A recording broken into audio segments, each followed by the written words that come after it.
Ich lobe dich, oh mein Gott.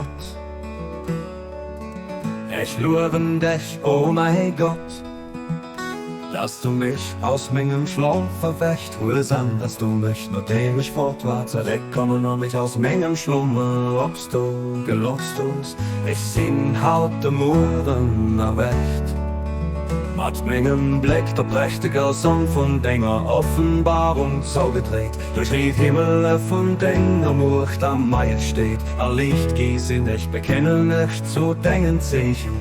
Ich klebe nun dein Buch, an halte mich fest und denken sehen. Ich biete dich bei der Macht von deinem Willen, an der bezwingender Kraft von deiner Absicht. Nach was du mir am Schlaf offenbart wirst, ein sichere Fundament wird Wohnungen von deiner lebt.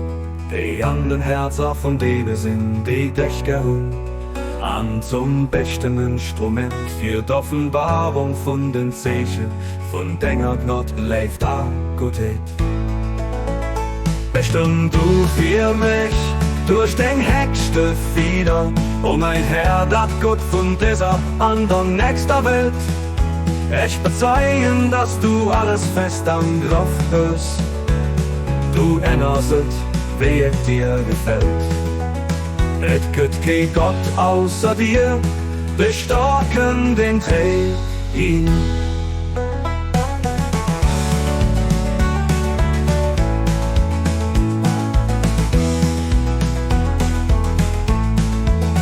Du basselt den durch sein Öder, die Trägung an Herrlichkeit, an Seligkeit erstärkt. Schwächt am Mut, Angst, der Ruhe und Zweifel, a Gewässchig im Wandel, das gibt kein Gott außer dir, dem Mächtigen, den Gutes mischt. Du enttäust kein den dich, sich dann erst kein zurück, die sich noch dir sind. Bestimmt dafür mich, was im Himmel von deiner Generosität an den mir von deiner Gutheit entspricht.